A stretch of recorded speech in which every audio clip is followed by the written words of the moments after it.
दोस्तों नमस्कार। सब्जेक्ट है मैथमेटिक्स थर्ड, जिसके मॉड्यूल सेकंड के अंदर आज हम लोग जो क्वेश्चन सॉल्व करेंगे वह करेंगे सिम्पसन 3/8 रूल से।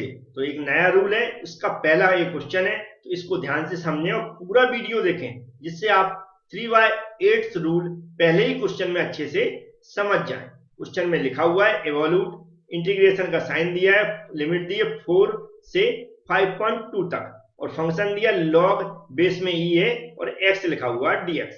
बस हमें इसको सॉल्व करना है। हमेशा क्वेश्चन में जो भी रूल से हमें सॉल्व करना है वह लिखा रहता है। जैसे इसमें लिखा सिम्पसन 3/8 रूल से इसको सॉल्व करना है। तो चलते हैं हर क्वेश्चन की तरह इसको भी सॉल्व करते हैं।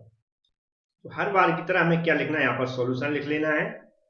सॉल्यूशन लिखने के बाद जो सभी क्वेश्चन में मैंने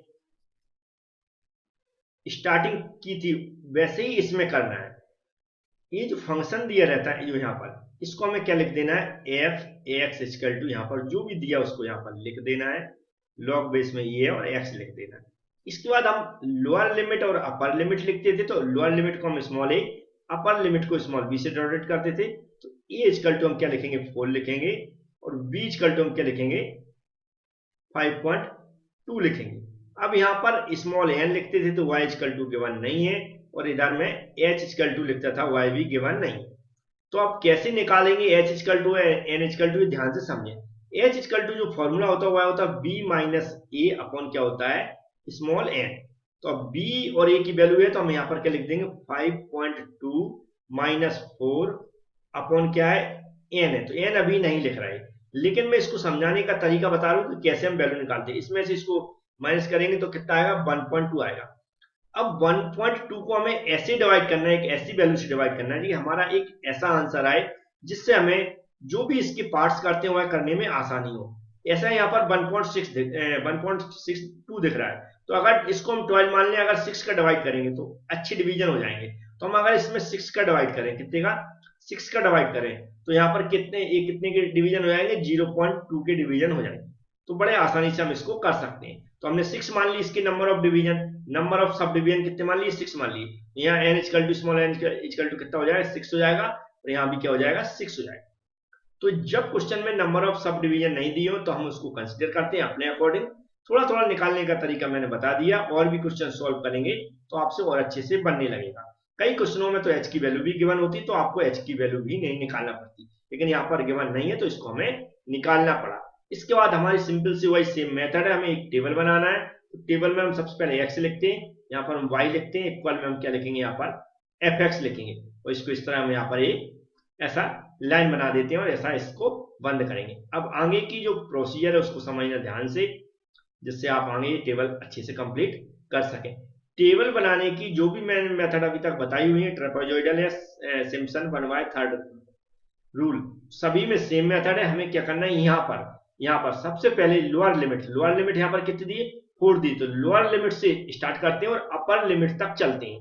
जब तक अपर लिमिट नहीं आ जाती जब तक हम कंटिन्यू टेबल बनाते रहते हैं। टेबल बनाने का तरीका ये मैं अभी समझाऊंगा। सबसे पहले लोअर लिमिट यहाँ पर रख लें, तो लोअर लिमिट ऐसा रख दें। लोअर लिमिट के बाद हमें क्या करना, वैल्यू निकालना है ये फंक्शन की। तो यहाँ पर क्या है, ऐसी कैसे वैल्यू निकालते हैं, सबसे पहले जो वैल्यू होती है वह बाई 0 की होती है। तो बाई 0 इक्वल टू यहाँ पर क्या दिया, लॉग बेस में ई और एक्स दिया। अब इसकी वैल्यू कैसे निकालेंगे, ऐसा ई लगा देंगे, यहाँ पर एक्स की जगह कितनी रखेंगे, जो एक्स की वैल्यू यहाँ पर रखते चलते हैं उसी को रखना है। तो यहाँ पर हम क्या रख देंगे, 4 रख देंगे। अब कैलकुलेटर से इसको निकाल के मैं समझा देता हूँ। अब यहाँ पर भी आप कंफ्यूज हो जाएंगे और कैलकुलेटर में गलत कर लेंगे। तो जो यहाँ पर लिखा लॉग बेस ई लिखा है, इसकी जगह कैलकुलेटर में आप देखेंगे ऐसा ln लिखा है। कैलकुलेटर में लॉग वाले बटन के बगल में ln लिखा हुआ है, उस ln को दबाएं और 4 की वैल्यू दबा दें और यहाँ पर सीधा जो वैल्यू आई उसको यहाँ पर नोट कर लें। तो यहाँ की वैल्यू मैं यहाँ डायरेक्ट नोट कर देता हूँ। तो वैल्यू आई हुई थी जो हमारे अकॉर्डिंग 1.3863 ऐसी वैल्यू डायरेक्ट आप यहाँ पर लिख लें। तो आपने बता दी कि ln लिखना है, कैलकुलेटर के अंदर ln होगा, वो मिल जाएगा आपको, बड़े आसानी से उसको यूज कर सकते हैं। फिर हमें इसको एक वैल्यू आ गई कंप्लीट, तो इसको बंद कर देना। फिर इसमें हमें क्या करना, 0.2 का प्लस कर देना। जितनी भी वैल्यू यहाँ पर h की आती है उसी का प्लस करते हुए चलना। तो 4 में 0.2 का प्लस करेंगे तो 4.02 हो जाएगा, सॉरी 4.2 हो जाएगा। कितना हो जाएगा? 4.2। अब 4.2 को सीधा आप कैलकुलेटर में ln दबाएं और 4 पॉइंट यहाँ पर कितना रख देंगे? 2 रख देंगे। इसकी जगह कितना रख देंगे? 4.2 रख देंगे। ln दबा के 4.2 रखते हैं, जो वैल्यू आएगी वो मैं बता देता हूं। यहाँ पर 1.4351। इसके बाद फिर से प्लस यहाँ पर एक डन लगाएं, फिर इसमें हम क्या 0.2 का प्लस कर देंगे। 0.2 का प्लस करेंगे तो ये हो जाएगा 4.4 हो जाएगा। और फिर से हमें क्या करना है? ln दबा के कैलकुलेटर में 4 पॉइंट कितना कर देंगे? 4 कर देंगे। और जो वैल्यू आएगी वो आ रही है 1.4816। फिर इसको बंद करें। यहाँ पर फिर से हम इसमें क्या करेंगे? प्लस करेंगे, 0.2 का प्लस कर देंगे तो ये वैल्यू आ जाएगी हमारी 4.6 आ जाएगी। और 4.6 ln दबा के फिर से हमें 4.6 लिख देना है। कैसे दबाएंगे? कैलकुलेटर के अंदर ln दबाएंगे, फिर 4.6 लिखेंगे, फिर इक्वल का बटन दबाएंगे तो जो वैल्यू आएगी 1.5261। फिर इसको बंद करेंगे, फिर इस वैल्यू में हम +2 कर देंगे, ये हो जाएगी 4.8 हो जाएगी। फिर से हम वही ln दबा के, ln का मतलब है log बेस ई, याद रखें। x की जगह हम ए वाली वैल्यू पुट करते हुए जा रहे हैं, और तो ये आ जाएगा 4.8 की जगह 1.56 और 86। फिर से हम इसको बंद कर देंगे, फिर हम इसमें +2 करेंगे, ये हो जाएगा 5 हो जाएगा हमारा। फिर 5 का हमारा फिर वही ln दबा के 5 रख देंगे। 5 फिर जो वैल्यू आएगी वह आएगी 1.6094। और फिर से हम इसको बंद करेंगे। बंद करने के बाद फिर कितनी आ जाएगी? 5.2 आ जाएगी, क्योंकि इसमें फिर से हम +2 कर देंगे। तो अब 5.2 को ln करके यहाँ पर क्या रखेंगे? 5.2 रखेंगे। और 5.2 रखने के बाद फिर से हम इक्वल बटन दबाएंगे तो जो वैल्यू आएगी 1.6487। 1.6487। फिर इसको बंद कर देंगे, क्योंकि हमें अपर लिमिट तक चलना था। अपर लिमिट तक पहुंच गए और 0.2 का डिफरेंस रखते हुए चलना था। अब इतनी वैल्यू आ गई, फिर से हमें वही ए वाली वैल्यू हमारी y0 हो जाएगा, ए y1 हो जाएगा, ए हमारी y2 हो जाएगी, ए हमारी y3 हो जाएगी, ए y4 हो जाएगी, ए y5 हो जाएगी, और हमारी ये y6 हो जाएगी। याद रखिए जो मैंने y1 जो नंबरिंग दी y0 से y6 तक, ये आपको समझाने के लिए दी गई, आपको क्वेश्चन के अंदर नहीं लिखना। अब हमें जो पहली बार में पहला क्वेश्चन कर रहा हूँ 3/8 रूल का, तो इसका जो एक्चुअल फॉर्मूला होता है वह मैं सबसे पहले बता देता हूँ, फिर उस फॉर्मूले से जो क्वेश्चन के अकॉर्डिंग क्या फॉर्मूला बनेगा वह भी मैं बताऊंगा। तो एक्चुअल फॉर्मूला हो या फिर कोई फॉर्मूला इस क्वेश्चन के अकॉर्डिंग बनाए, सबसे पहले जो भी यहाँ पर मेथड यूज कर रहे हैं या जो रूल यूज कर रहे हैं उसको यहाँ पर लिख लें। मैंने लिख दिया। अब इसका फॉर्मूला मैं बता रहा हूँ, एक्चुअल फॉर्मूला क्या होता है। यहाँ पर इंटीग्रेशन का साइन बनाए, x0 लिखें, यहाँ पर क्या x0 ऊपर x0 + n h, और जो फिर यहाँ पर फंक्शन होता है क्वेश्चन के अंदर दिया जाता है, तो हमने यहाँ पर fx लिख दिया और dx लिख दिया। इक्वल करें, 3/8 रूल है तो 3h हो जाएगा, और 8 है तो 8 हो जाएगा। फिर बड़ा ब्रैकेट लगाना है, उसके बाद छोटा ब्रैकेट लगाना है, और हमारी first value plus last value, first value और लास्ट वैल्यू। लास्ट वैल्यू कौन सी होती है? ये होती है। तो फर्स्ट वैल्यू हमारी कौन सी होती है? ये होती है। तो y0 प्लस जो भी यहाँ पर लास्ट वैल्यू आएगी उसको लिखना है, फिर हमें प्लस लगा देना है। यहाँ पर क्या लगा देना? प्लस। प्लस करने के बाद हमारा जो फॉर्मूला बनता है उसमें कितना? 3 क्या होता है? ये क्वेश्चन के ऑलरेडी फॉर्मूले के अंदर है। और फिर ब्रैकेट चालू करना है, फिर हमें क्या करना है? y1 करना है, प्लस y2 कर देना है, प्लस y2 के बाद y4 कर देना है, प्लस y5 करना है, प्लस ऐसे करके हमें y6 नहीं करना, फिर y7 कर देना है, फिर प्लस y8 कर देना है, फिर 9 नहीं करना, फिर क्या करना? y10 कर देना।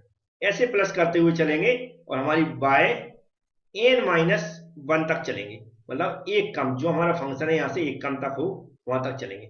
इतना फॉर्मूला बन गया। इसके बाद फिर से प्लस करना है, ये प्लस किया था फिर प्लस करना, लेकिन अब प्लस के बाद कितना मल्टीप्लाई होगा? 2 का मल्टीप्लाई होगा, 2 का मल्टीप्लाई होगा। अब यहाँ पर जो मिस हुए उनको लिखना है, जैसे कि y3 plus y6 plus y9 plus, ऐसे करके चलना है, प्लस करके yn-3 तक कर देना। फॉर्मूला याद करने का तरीका नॉर्मल है।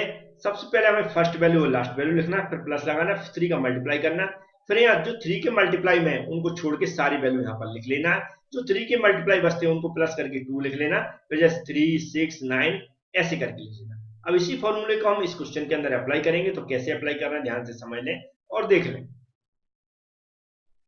अब इस क्वेश्चन के अकॉर्डिंग जो मैं फॉर्मूला बना रहा हूं उसमें कैसा लिखेंगे, जो यहाँ पर फंक्शन दिया है उसकी जगह क्वेश्चन में यहाँ पर क्या दिया हुआ है, कितना दिया 4, और यहाँ पर दिया 5.2 दिया है, और लॉग लिखना है, बेस में ई और एक्स लिखा dx, ऐसा इक्वल करके ये जो वैल्यू स्टार्टिंग की उसकी जैसा तैसा लिख लेना है। कितना हो जाएगा 8 हो जाएगा।